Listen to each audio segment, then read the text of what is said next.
Kaibigan, gusto kong malaman. Ngayon po, nag-viral po ang issue ngayon po kay tungkol po kaya De La Rosa. Bato. Nang hulihin po si Duterte ng mga CIDG sa yung mga ICC. Bakit po daw hindi nagpapakita si Bato? Bakit daw nagtatago? Gusto ko nilang malaman kung totoo ba ito na natatakot kaya nagtatago. Sa totoo lang guys, si De La Rosa ngayon, sabi ng ating kaibigan, umiwas po siya. Tama po ang inyong sinasabi, natakot siya. Kaya hindi siya nagpapakita. Sabi ng ating kaibigan, bakit po siya nagtago kaibigan? Bakit? Di ba? Matalik po niyang kaibigan si Tatay Digong. Siya po yung, siya po yung sinaligan. Sabi ng ating kaibigan, alam mo itiit, hindi po lahat na nagtatago ay natatakot. Di ba? Mayroong pong takot na makatukob o samok. Ibig sabihin yung Bisaya magudi guys, no? Kaya umiiwas talaga si Bato De La Rosa. Ayaw po niya na magulo. Kasi po hindi po niya daw kaya na tingnan lang po si Tatay Digong. Kaya hindi po siya nagpapakita. Umiwas po kahit masakit po sa kanyang kalooban. Galit daw ang nakikita ng ating kaibigan. Galit at awa ang kanyang paggawa po ng pagtatago. Totoo yung sinasabi ninyo, nagtago siya. No? Ayaw niya na makita ang paghuli kay tatay. Baka pa daw, ano ang magawa niya. Kaya, yun pong ginawa niya. Tama po kaibigan ang kanyang ginawa, di ba? Matalino din po si De La Rosa. Ngayon po kaibigan, mayroon po akong ipapaabot sa inyo kasi si De La Rosa ay huhulihin na po daw ng ICC naman. Siya na po yung isusunod na magpalabas po ng warrant of arrest yung ICC. Kaibigan?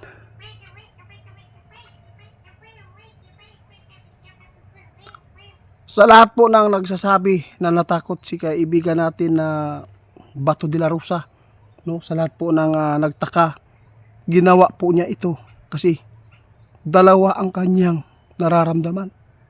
Naawa po siya kay Duterte na aktual na makita po niya na ganyanin po siya ng mga pulis, mga SIDG na gipatubuan o sweldo. Tapos ayaw po niya na makita at saka baka hindi po daw niya mapigilan ang kanyang sarili. Kaya pala nagtatago siya. Sa lahat po na nagsasabi na duwag, hindi po siya duwag. Tama ang kanyang ginagawa para hindi po magkaroon po ng kaguluhan. Ito po yung sabi ng ating kaibigan.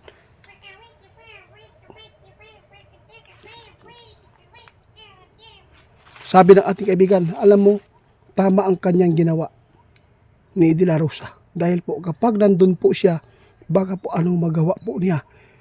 No, baka hindi po niya marespeto yung mga CIDG. Baka anong magawa. Lalo na ay nadadamay po ang kanyang anak ni Duterte na si Kitty at saka yung magulang nito, yung ina. No, nagkasakitan nga. Nakikita po natin guys. Yun po ang masasabing kaibigan, pagsisihan po ng lahat ito, ng namumuno na ito ang kanilang ginagawa po sa ating bansa. Kasi marami na po nagtitimpi ngayon. Marami na po nagpaplano na hindi maganda para dito sa ating bansa. Nais na po nila. Grabe guys. Nais na po nilang lumusob po doon sa Malacanang para lang ipaglaban ang nangyayari kay Duterte. Ngunit hindi po pwede. Yun po ang sinasabi po ng anak ni Duterte ngayon guys.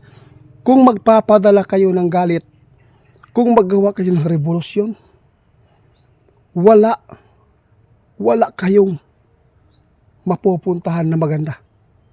Mas lalo pa ninyong ipapahamak ang ating bansa. Yun po ang sinasabi po, kaibigan. Ibig sabihin nito, alam na po nila ang mangyayari. Oo. Yung ginawa ni BBM pala na sinasabi po niya na hindi na ipapahuli si Duterte sa ICC. Pero katraiduran pala ang ginawa. Masakit po talaga ito guys kasi po si Tatay Digong ngayon sobrang stress na yung nagaganap sa kanya. Dahil po nakita po niya talaga na nadaramay po ang kanyang anak. Lalo na matanda, mahina na po ang kanyang pangangatawan. Ito pa yung nakita niya. Ang delikado ito guys, safety naman po siya doon sa Netherlands. Kaya lang ang problema dito, sinabi ng ating kaibigan na si Duterte umihina dahil sa stress na kanyang maiisip ang kanyang karanasan na kung paano po siya tratuhin po ng mga kapulisan natin at saka yung nagdakip sa kanya doon na siya po yung naglagay po doon ng mga magandang benepisyo po.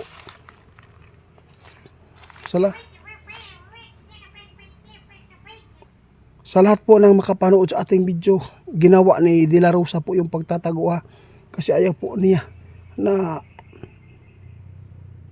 masaktan na makita niya si Tatay Digong na ganyanin po. Kaya dalawa po ang kanyang naramdaman doon, sabi ng ating kaibigan, galit at awa kay Tatay at saka baka po kung yung galit po niya ano pa ang magagawa po niya doon sa mga nagdakip, no? Kay Tatay naghuli. Kaya sa lahat po ng makapanood sa ating video, huwag po natin na i-bash po si Bato de la Rosa dahil po ay hindi po talaga yan mang-iiwan po kay Duterte. Oo. Hindi pwede idaan sa dahas at hindi pwede gamitin ang tapang dahil po mas lalong lalaki ang problema. Pero maghanda kayo guys, yung ipinapaabot ng ating kaibigan dito na mayroon problema na darating dito sa ating bansa. Kaya sinabi po nila maghanda na lang po tayo ng mga pagkain, tubig, ano mga pwedeng gamitin po natin. Kasi nakikita na kaibigan na mayroon magaganap. Sana naman po ay hindi. Kasi po yung ating mga kababayan na mga Pilipino sobrang nasasaktan po ngayon. Oh, so, sa totoo lang guys. Kaya ang maganda po ngayon guys, ipagdasal po, magtulungan tayo na ipagdasal po natin ang ating bansa na sana ay hindi po magpatayan ang mga kapwa Pilipino. Masakit po isipin talaga ito. Napakabastos ngayon guys. Mula nang si BBM po yung namumuno ngayon, magulo na, mas lalong magulo. Dahil po lalo na po yung mga isyu